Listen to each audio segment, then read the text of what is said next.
Picture a starlit night in ancient Macedonia. 343 BC, where golden grass sways under a boundless sky.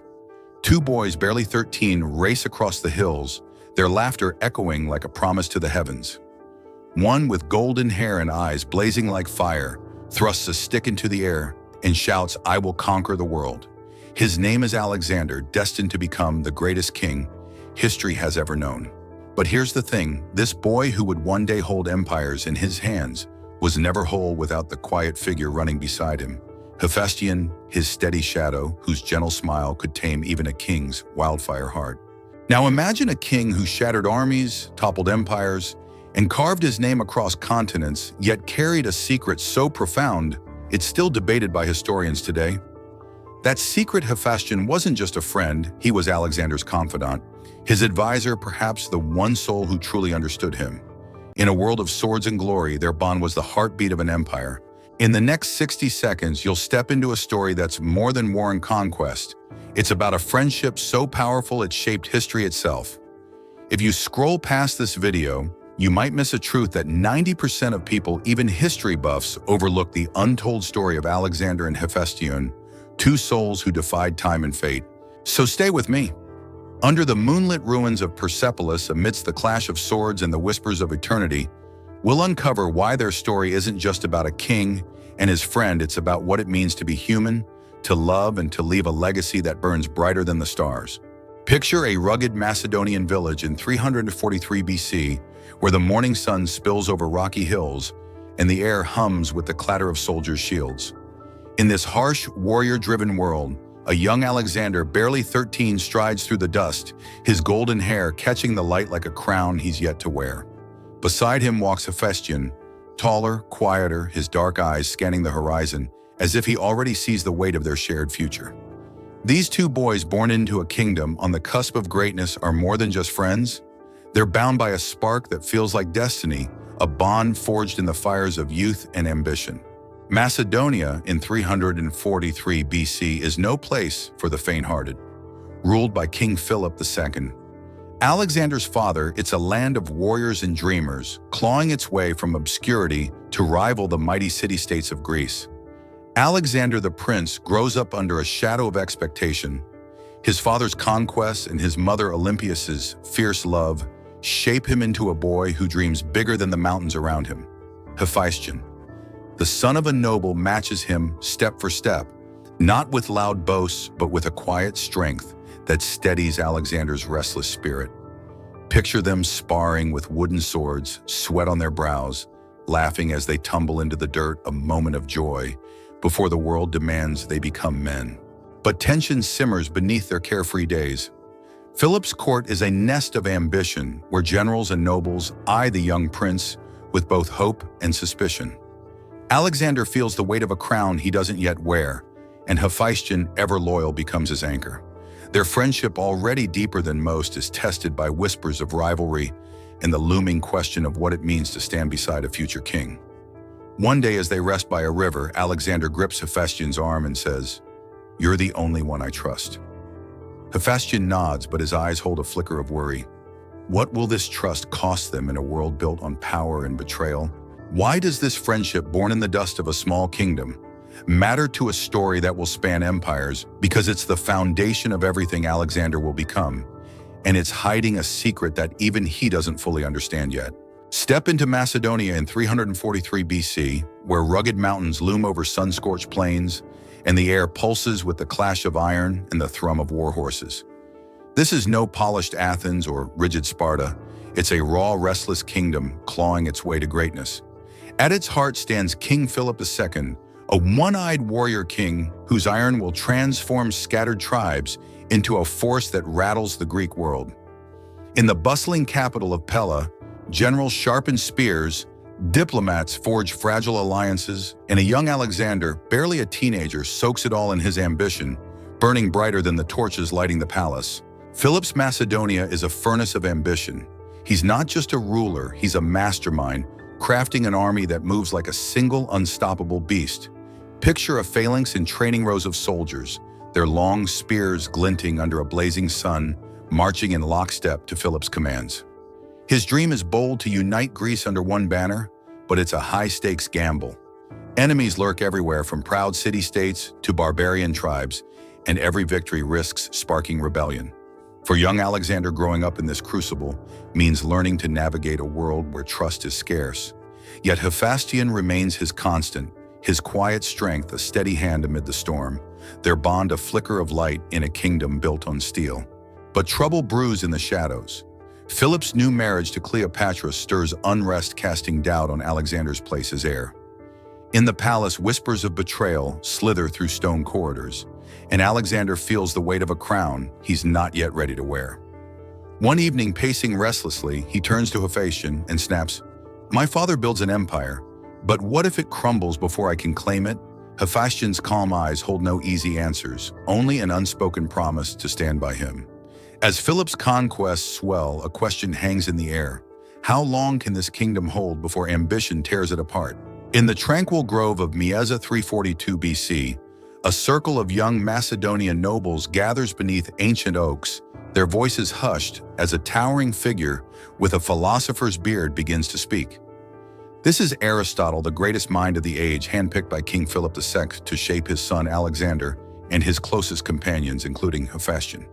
Far from the clashing spears of Pella, this secluded school is a sanctuary of ideas where the air hums with questions about the stars, the soul, and the meaning of greatness.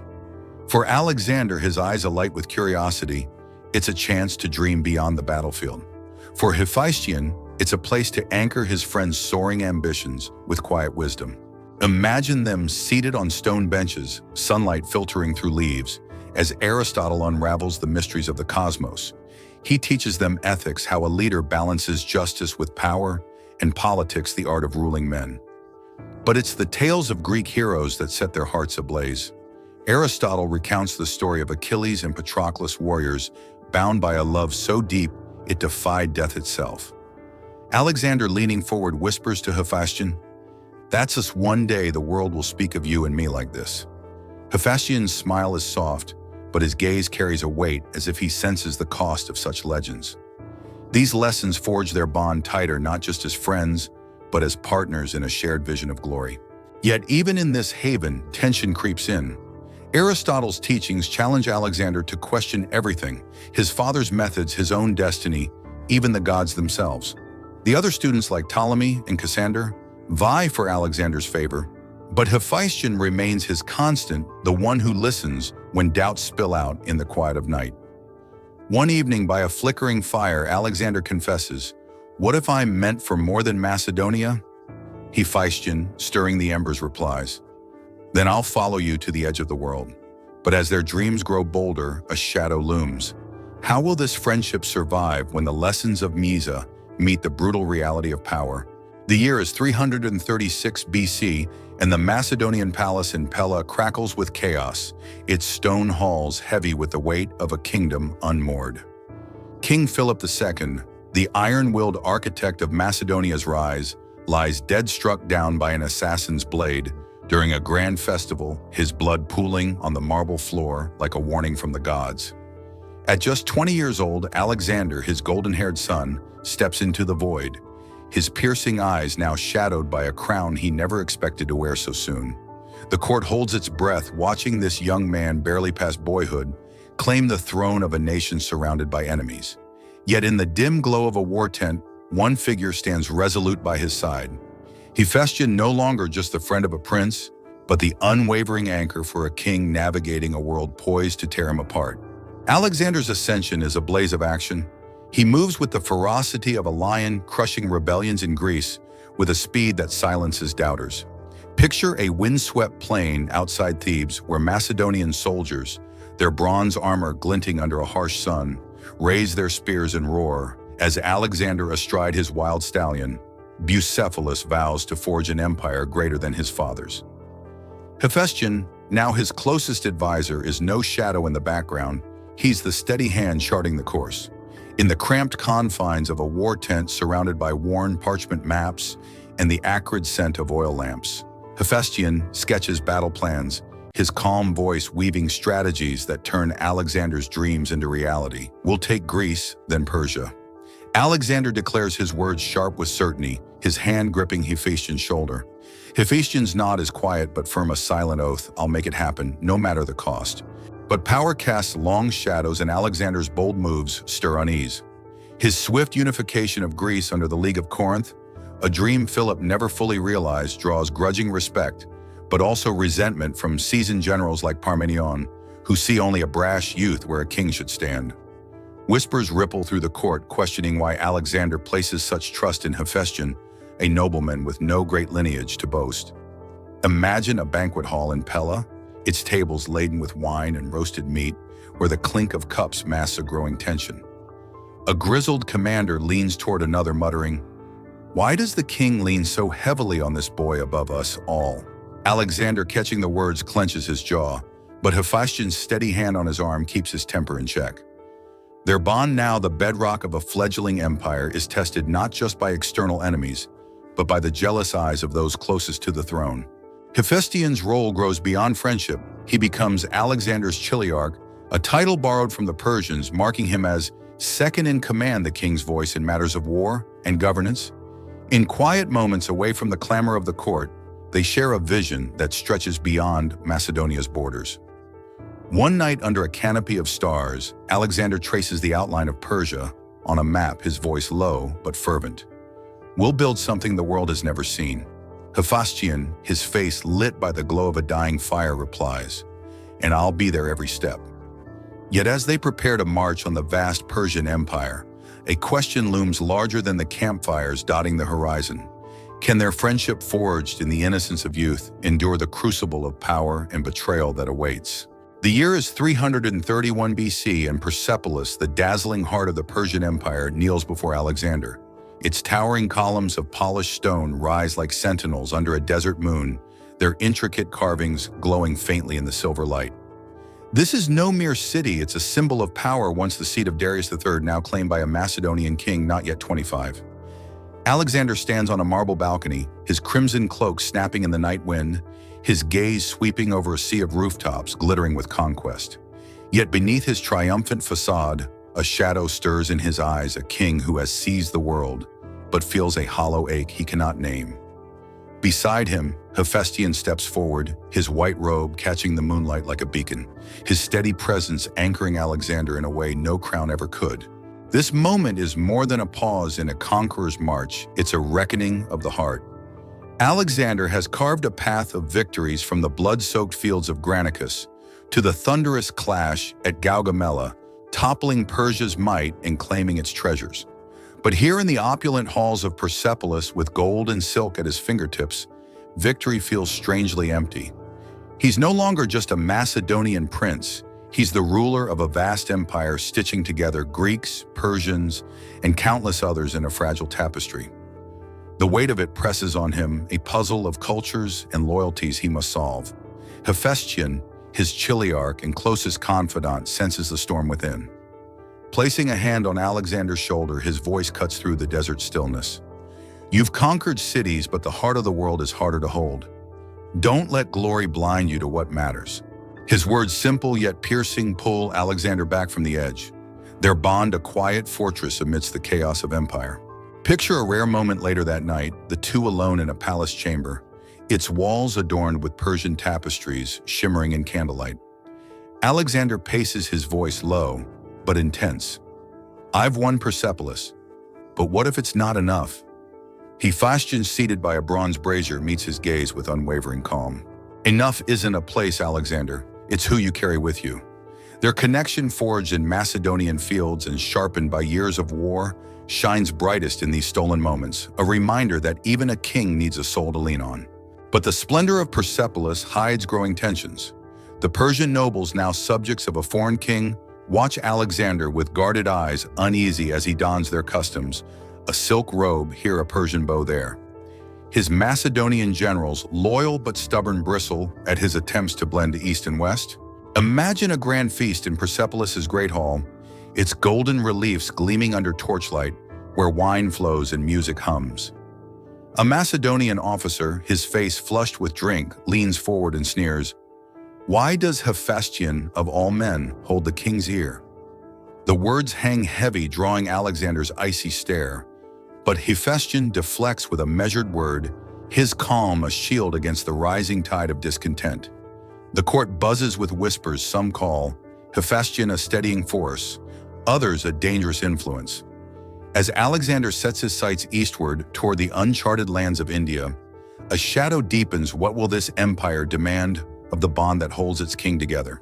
The year is 330 BC, and Alexander's empire stretches like a vast tapestry from the sunlit shores of Greece to the dusty plains of Persia. In the heart of this sprawling dominion, Hephaestion emerges not just as Alexander's confidant, but as the silent architect of his grand vision. No longer the boy from Macedonian fields, Hephaestion is now a commander diplomat and chiliarch, the king's right hand entrusted with tasks that hold the empire together. Picture a bustling camp along the Tigris River, where soldiers hammer stakes into the earth and scribes scribble orders under canvas tents. Hephaestion moves through the chaos with quiet authority, his sharp eyes scanning logistics, ensuring supplies flow to an army that never stops marching. Hephaestion's role is no small feat. He oversees the intricate web of supply lines that sustain Alexander's relentless campaigns from the deserts of Mesopotamia to the mountains of Bactria. When Alexander charges into battle, it's Hephaestion who ensures the cavalry has horses, the soldiers have grain, and the wounded have care. His mind, honed by Aristotle's lessons, turns chaos into order. In one moment, he's negotiating with Persian governors, persuading them to swear loyalty to a foreign king. In another, he's leading the elite companion cavalry, his horse thundering alongside Alexander's in the heat of battle. "You dream the empire," Hephaestion once told Alexander, his voice steady over a crackling fire, "and I'll build it." And build it he does, brick by diplomatic brick, road by conquered road. Yet his quiet competence stirs storms. Macedonian generals like Craterus and Clitus chafe at Hephaestion's influence, their pride wounded by his rise. Imagine a tense council in a torchlit tent where maps sprawl across a wooden table and voices clash louder than swords. Craterus, his face etched with scars, snaps. "Why does Hephaestion command what we've bled for?" Alexander's gaze hardens, his loyalty to Hephaestion unwavering, but the rift grows.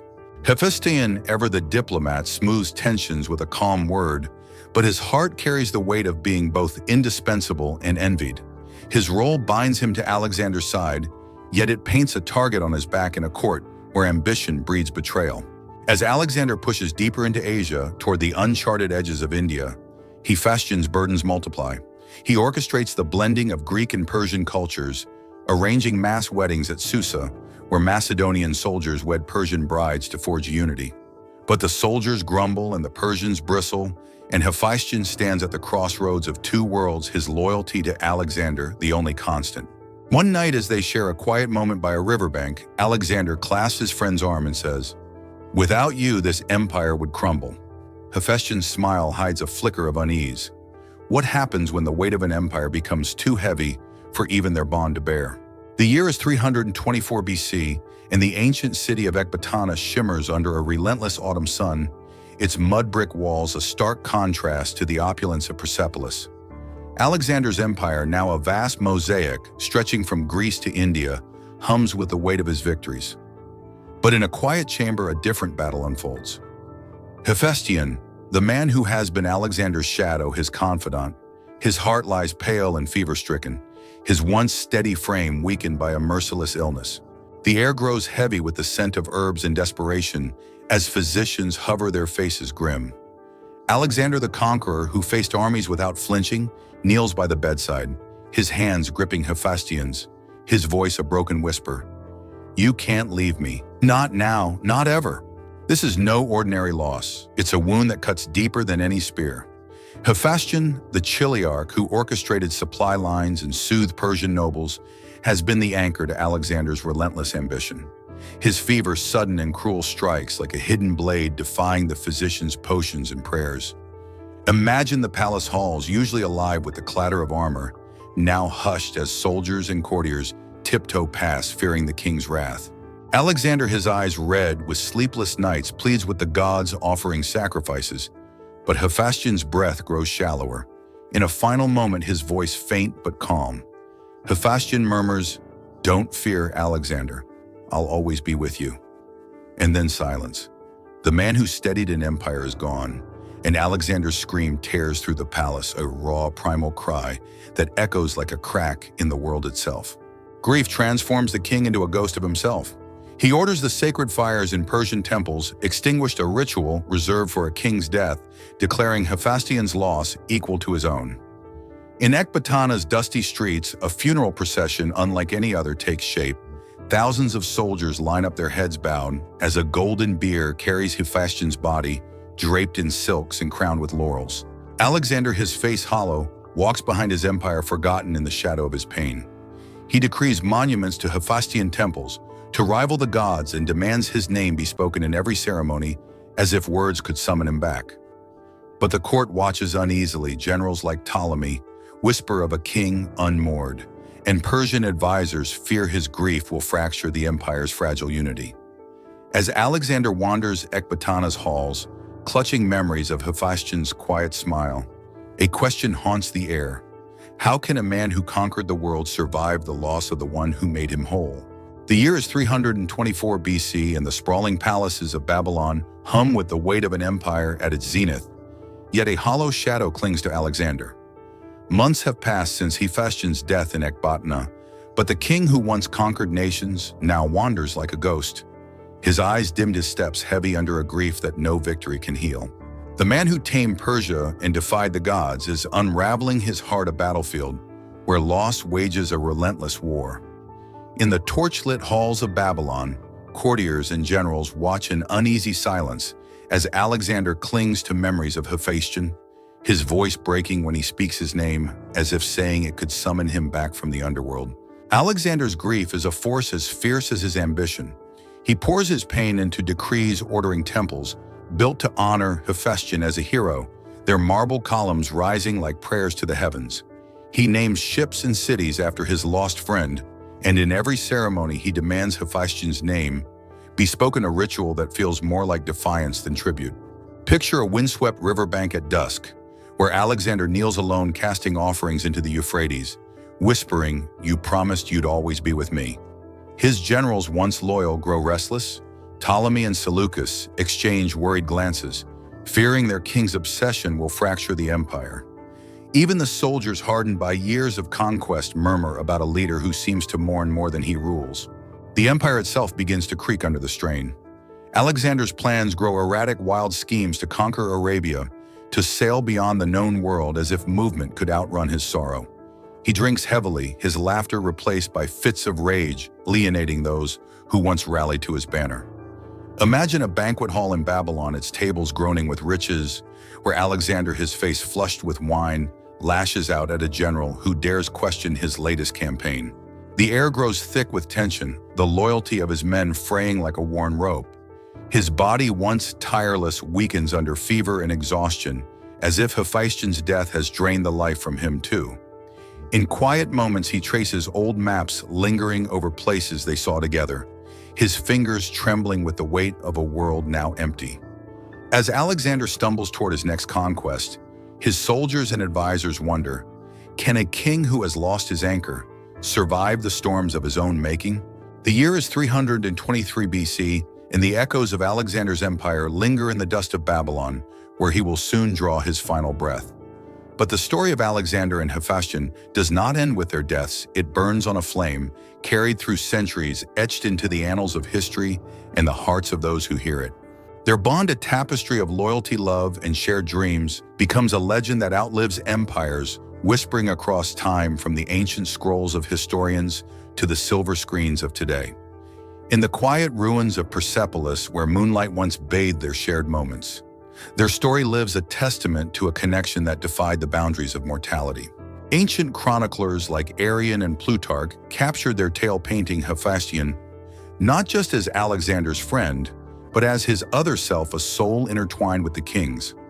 They wrote of a Macedonian prince who called Hephaestion his Patroclus, drawing parallels to the mythic heroes of Homer's Iliad, whose love was a beacon in a world of war. Picture a dusty library in Alexandria centuries later, where scholars pore over these texts, their quills scratching as they debate. Was this friendship or something deeper, a love that dared not speak its name in their time? The question lingers, fueling fascination as their story weaves into the fabric of Greek culture where bonds between men were celebrated as the highest form of loyalty. In modern times, their legacy ripples through art and storytelling. From Renaissance paintings to Hollywood's lens, Oliver Stone's Alexander casting their bond in dramatic light, their tale resonates with anyone who's known a friendship that shapes a life. It's a story of two souls who face the world together, one blazing like the sun, the other steady as the earth beneath.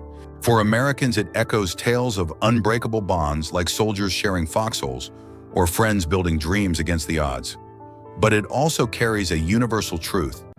True loyalty endures beyond the grave, immortalized in the stories we tell.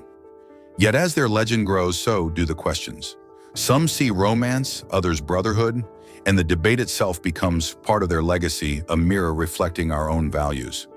As we stand on the edge of their story, looking back at a king and his confidant, one question remains: how does their bond inspire us to cherish the connections that define our own lives? As the sun sets over the ancient ruins of Babylon, where Alexander and Hephaestion once dreamed of a world united, their story comes to a close, but its echo carries forward a beacon across millennia. From the windswept fields of Macedonia to the golden halls of Persepolis, from the quiet lessons of Mysa to the heartbreak of Ecbatana, their bond was more than a friendship, it was the heartbeat of an empire, a testament to what two souls can achieve when they stand together. Alexander the Blazing Conqueror and Hephaestion, his steadfast anchor, built a legacy that outlasts marble and bronze, one that speaks to us even now in a world far removed from their own. What can we, sitting in our modern lives, take from this ancient tale? It's a story of loyalty that holds firm against the storms of ambition, of a connection that gave meaning to glory. Picture a moment in your own life, a friend who stood by you through a tough choice, a partner who believed in your dreams when doubt crept in. Alexander and Hephaestion remind us that no success, whether it's conquering an empire or chasing a personal goal, shines as brightly without someone to share it. Their story teaches us to cherish those who ground us, who challenge us to be better, who stay when the world turns cold. For Americans, it's a call to value the bonds that shape us, like teammates pushing through a grueling season, or friends weathering life's highs and lows together. But their tale also carries a warning: even the greatest among us are human, fragile in the face of loss. Alexander's unraveling after Hephaestion's death shows that neglecting what truly matters can dim even the brightest star. So as we leave this story, let's carry forward a question that lingers like the glow of a distant fire. Who are the Hephaestions in your life, and how will you honor them today?